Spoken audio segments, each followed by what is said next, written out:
Imagine a flawless summer afternoon in Harmony Bay. The sun, a glowing orange sphere, commenced its unhurried descent towards the Pacific, brushing the sky with strokes of gold and rose. Families were beginning to gather beach towels and picnic remnants, the echoes of children's laughter still mingling with the salty air. For Ethan, the experienced trainer and manager of the local seaside stables, it was the familiar, peaceful end to a busy day.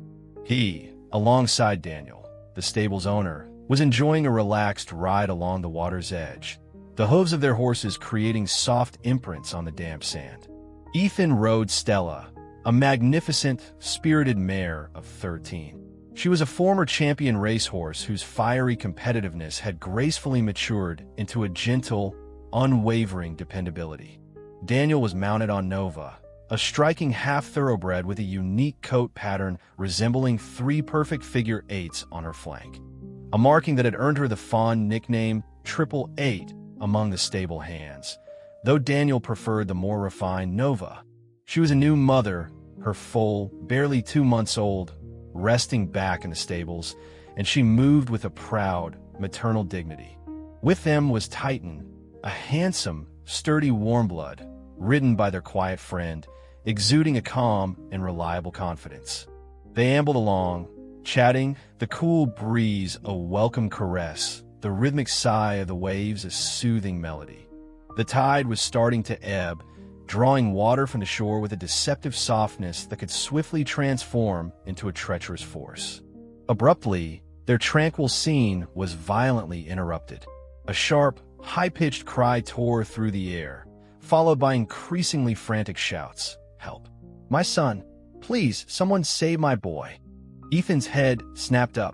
Further down the beach, near a jagged rocky outcrop notorious for its strong currents, he spotted a small cluster of people waving their arms frantically towards the ocean. A woman was sobbing uncontrollably, a trembling finger pointing towards the turbulent waves. Without a moment's hesitation, pure instinct seizing control, Ethan urged Stella forward. "Go, girl," he commanded, and the ex-racehorse, sensing the acute urgency in his voice, responded instantly.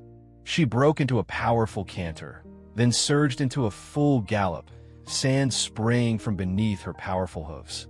He didn't pause to consider the danger, nor did he weigh his own safety.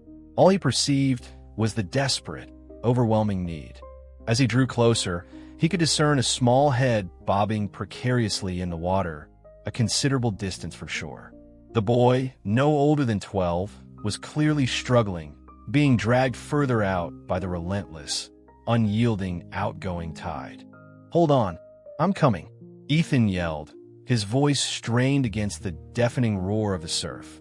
Stella, courageous and true, did not falter as he guided her into the shallows, then steered her deeper, the water quickly surging to her chest. She was incredibly strong, but the ocean's pull was immense. The boy, his eyes wide with terror, saw them approaching. "Mister, help me. Please hurry," he gasped, his voice frail and weak. Ethan reached out, his fingers just brushing the boy's flailing hand. "I've got you." But just as he was about to secure a firm grip, a larger, more powerful wave crashed over them. Stella stumbled, fighting desperately to maintain her footing on the unseen, uneven seabed. The boy was momentarily engulfed, lost from view. A cold surge of panic washed over Ethan. The water was far deeper than he had initially judged, and the current was vicious, unforgiving. He realized with a sickening lurch that if they ventured much further, he and Stella might not make it back. He himself was not a strong swimmer. His entire reliance was on his horse. He made a split-second, agonizing decision. "I have to go back. Get help," he shouted towards the shore, though he doubted anyone could hear him above the crashing waves. He turned Stella, the mare battling the current with every ounce of her considerable strength, and they fought their way back to where the water was shallower. Leaping from her back, he frantically scanned his surroundings. Someone on the beach tossed him a bright orange life preserver. "Thank you," he gasped, snatching it. He knew he couldn't reach the boy alone with just the preserver. The current was too powerful for a swimmer of his limited ability. Just then, Daniel arrived on Nova, his face a mask of grim, unwavering determination. Their friend on Titan was close behind, attempting to calm the panicked onlookers and direct any incoming emergency services. Daniel, a powerfully built man and a strong, confident swimmer, didn't hesitate for a second. "Ethan, I'm going in," he shouted. He rowed Nova as close to the breaking waves as he dared. Then, in a display of incredible athleticism and raw courage, he launched himself from Nova's back, diving cleanly into the churning, agitated water, the life preserver from Ethan now clutched firmly in his grasp. Nova, riderless but remarkably steadfast, held her ground for a moment before Ethan, recognizing the immediate need, splashed towards her. He grabbed her reins, leading her and Stella to slightly safer, shallower water, his eyes intensely fixed on Daniel's progress. The scene was utter chaos. The boy was now barely visible, a tiny speck amidst the vast, churning expanse. Daniel, swimming with powerful, determined strokes, fought his way through the incoming waves and the fierce, deceptive undertow. It felt like an eternity, but finally, he reached the child, who was perilously close to unconsciousness. He managed to secure the life preserver around the boy, holding him fast. But now came an even more daunting part, the journey back to shore. Exhaustion was rapidly setting in for Daniel. The frigid water, the relentless, sapping current, the dead weight of a semi-conscious child. It was almost too much to bear. He was making slow, agonizing progress, inch by painful inch. Back in the shallows, Ethan knew they needed more. He looked at Stella and Nova, their chests heaving from exertion, their eyes wide but filled with a resolute spirit. "We have to help him," he murmured, as much to himself as to the noble horses. He urged Stella forward again, this time with Nova bravely alongside, into the deeper water, pushing as far as he dared to venture. Their friend, on Titan, rode a parallel path, creating a crucial visual line for Daniel in the tumultuous water. When Daniel was within a more manageable distance, though still in dangerously deep and turbulent water, Ethan and his companion, using the horses as anchors, were able to form a human chain of sorts. It was a desperate, improvised maneuver born of necessity. The horses, magnificent creatures, stood firm against the buffeting, powerful waves, their strong bodies acting as living breakwaters, their very presence a lifeline. If not for their incredible strength and unwavering stability, allowing the men to brace themselves and pull, it is unlikely Daniel could have brought the boy in against such a formidable tide. They were more than just transport. They were active, vital participants in the rescue, their sheer mass and unwavering courage providing the crucial, life-saving advantage. Finally, after what felt like an age, Daniel, with Ethan's aid, and crucially, with the steadfast, anchoring presence of Stella, Nova, and Titan, dragged the boy onto the relative safety of the sand. Paramedics, who had just arrived, sirens wailing, rushed forward. The boy was alive, coughing up seawater, sputtering, but undeniably alive. A collective sigh of profound relief, mingled with heartfelt sobs, rippled through the crowd that had gathered, their faces etched with a mixture of fear and hope. The three men, drenched to the bone and utterly exhausted, slumped onto the beach. The horses, too, were trembling, their flanks slick with seawater and sweat. But they had done it. A child was safe.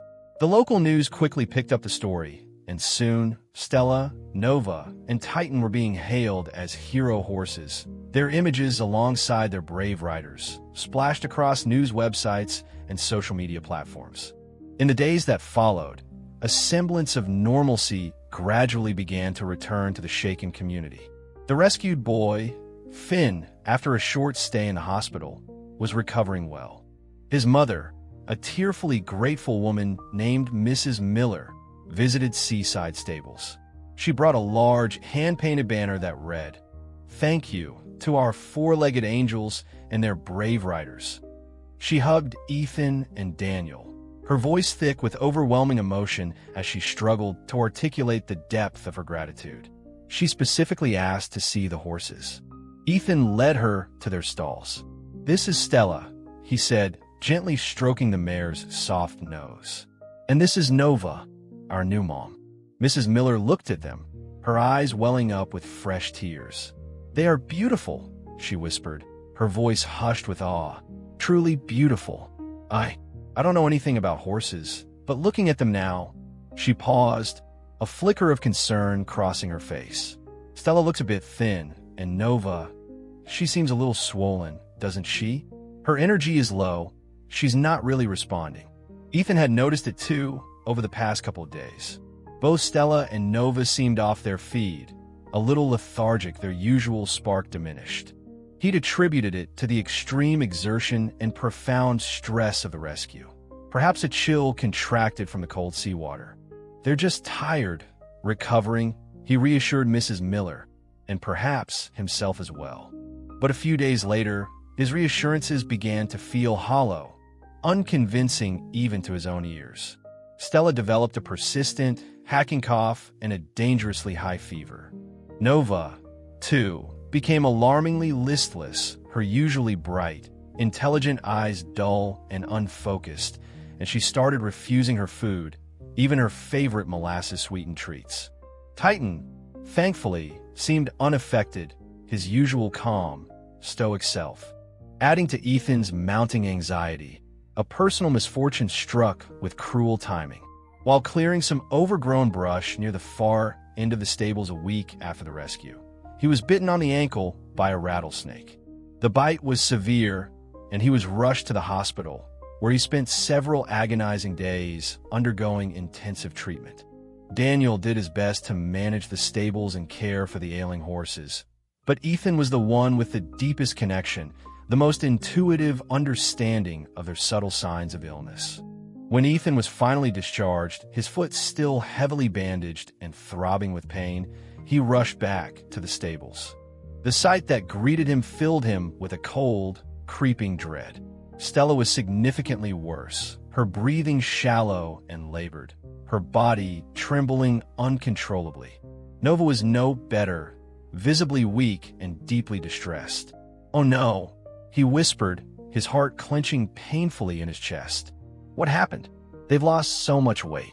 He felt a crushing, overwhelming wave of guilt wash over him. "I should have been here. I should have seen this getting worse." He immediately called their local veterinarian, who came out and conducted a thorough examination. The diagnosis was grim but frustratingly nonspecific. Severe systemic inflammation and significant organ stress. Likely complications stemming from ingesting seawater, coupled with extreme physical exertion and possible shock. The salt water, particularly if it had been contaminated, could have introduced harmful bacteria or toxins, and the immense stress of the rescue could have catastrophically compromised their immune systems.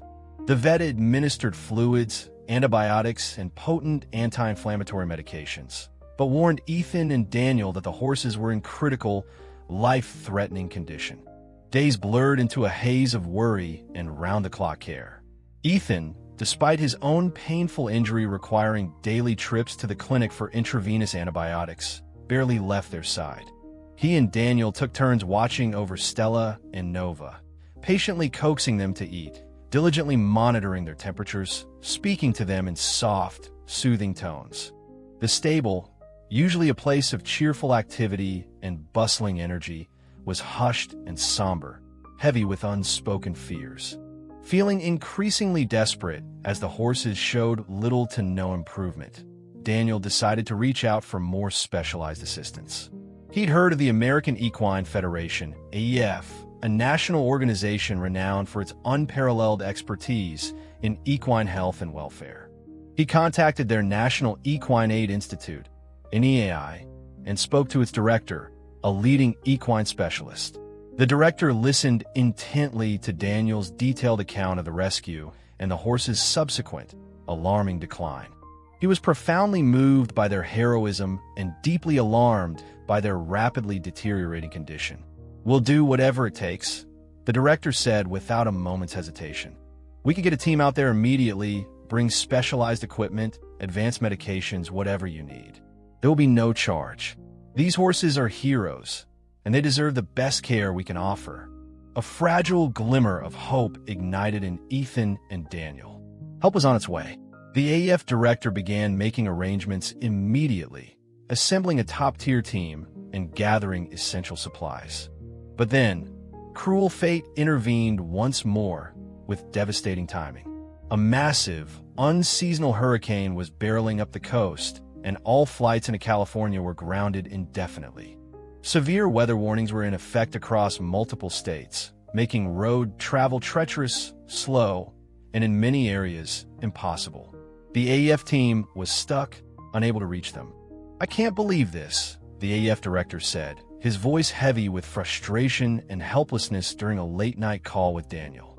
It was nearly midnight, but he, along with other AEF veterinarians, was on an emergency conference call with Daniel and Ethan, who were at the stables, keeping vigil. They talked them through the horses' symptoms in minute, painstaking detail. Stella's increasingly labored breathing, Nova's persistent high fever, and worrying refusal to drink even water. The experts offered advice on emergency treatments, suggesting different supportive care measures, anything that could possibly be done with the limited resources available locally. The call lasted until the early, desolate hours of the morning, a desperate, long-distance effort to fight for the horses' precious lives. The AEF director promised, his voice filled with conviction, "The moment there's a break in this weather, the absolute instant flight's resume. We're on the first one out. Just try to keep them stable. Hold on." Ethan and Daniel clung to that slender thread of hope.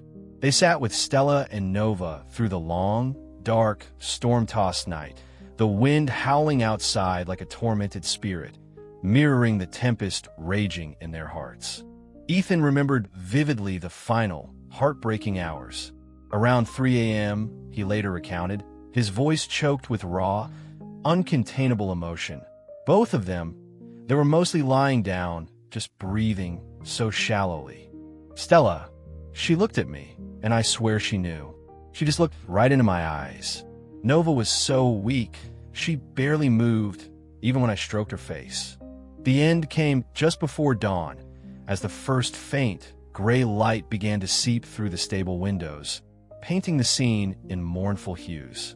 Stella was the first to go. Her breathing grew fainter and fainter, shallower, and then, with a soft, almost imperceptible sigh, she was still. Less than half an hour later, as if unwilling to be parted from her companion in bravery, Nova followed. Ethan and Daniel were there, right beside them, stroking their manes, whispering words of love, apology, and profound gratitude. At 7 a.m., Daniel made the call he had been dreading with every fiber of his being. "Director," he said, his voice breaking, cracking under the weight of his grief. "They're gone. Stella and Nova, who didn't make it." A heavy, sorrowful silence hung on a line before the AEF director finally spoke, his own voice filled with an immense, palpable sorrow. "I'm so sorry. We tried everything we could from here. You did everything you could." The news of the horses' deaths spread quickly through Harmony Bay, like a somber shadow, and then rippled out to the wider nation, amplified by the same media outlets that had celebrated their heroism just weeks before. A profound wave of sadness and heartfelt sympathy washed over the community and beyond. Mrs. Miller, the mother of the rescued boy, Finn, was utterly devastated. "When I heard the news, I just couldn't believe it," she told a local reporter, tears streaming unchecked down her face. "My son Finn, he was shocked too. He keeps asking why the hero horses had to die. We are so incredibly grateful for what they did, for giving us our son back, and so heartbroken for their loss. This whole thing, it's a powerful reminder to be thankful for such selfless, incredible animals, and a terrible, tragic lesson about safety at the beach." For Ethan, the grief was compounded by a profound, gnawing sense of guilt. "I want to apologize to everyone who followed their story," he said, his voice thick with unshed tears, during an interview with a national news outlet that had come to cover the aftermath. "I feel like I failed them. If I hadn't been bitten by that snake, if I hadn't been laid up in the hospital, maybe I would have noticed how sick they were sooner. Maybe I could have done more. That thought will haunt me. The loss of Stella and Nova hit Seaside Stables hard, like a physical blow. With only a few horses remaining, and Ethan still recovering from his snakebite, requiring daily hospital visits for ongoing treatment, the stables were in disarray, their future uncertain. Daniel, burdened by grief and mounting financial pressures, made the difficult, painful decision to temporarily suspend operations. The financial strain was immense, threatening the very existence of the stables they had poured their lives into.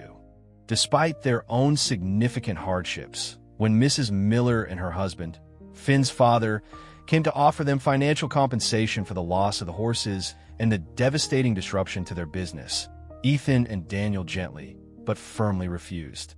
"We can't accept that," Ethan explained, his voice quiet but resolute. "You're a working family, just like us. We don't have much, but we did what we hope anyone would do in that situation. We can't profit from a tragedy, especially one where we were trying to help. That's not who we are.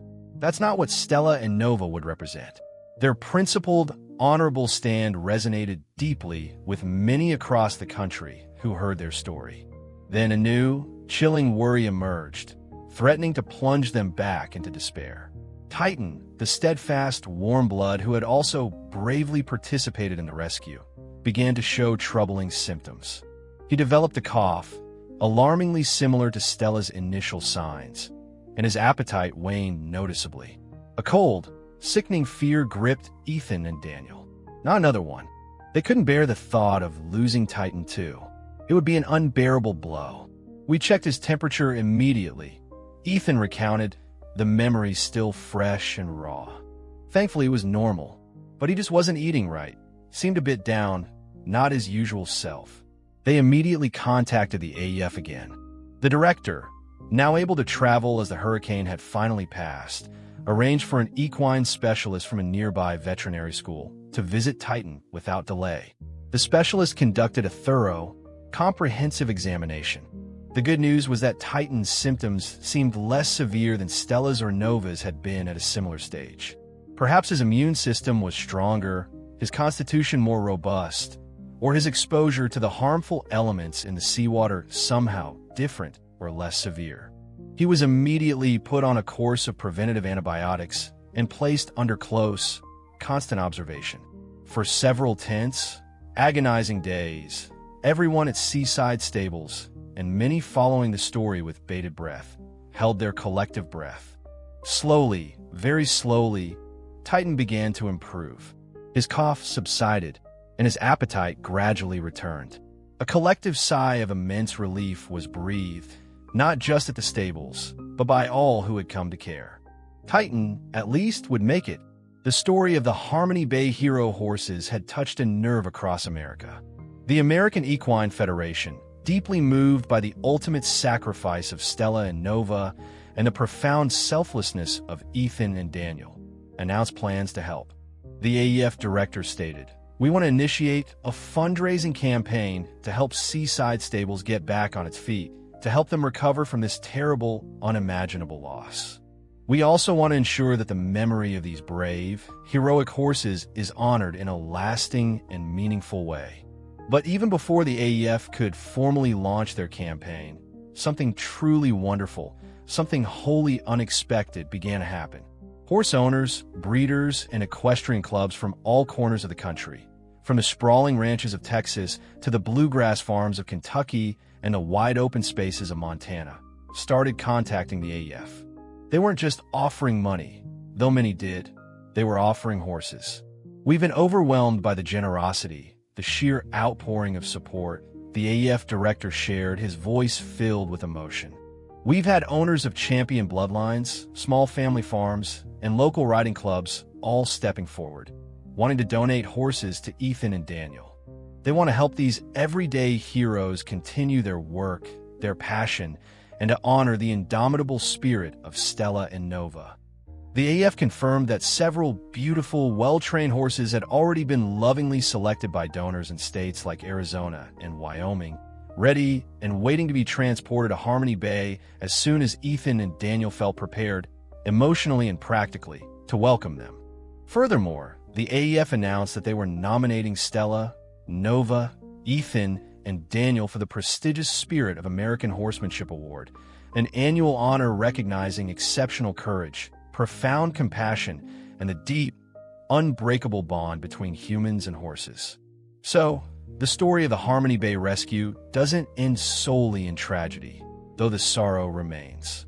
Yes, there is immense, heartbreaking sadness for the loss of Stella and Nova, two truly heroic animals who gave their lives in the service of another, without hesitation. Their ultimate sacrifice will not, and must not, be forgotten, but their legacy is also one of profound inspiration.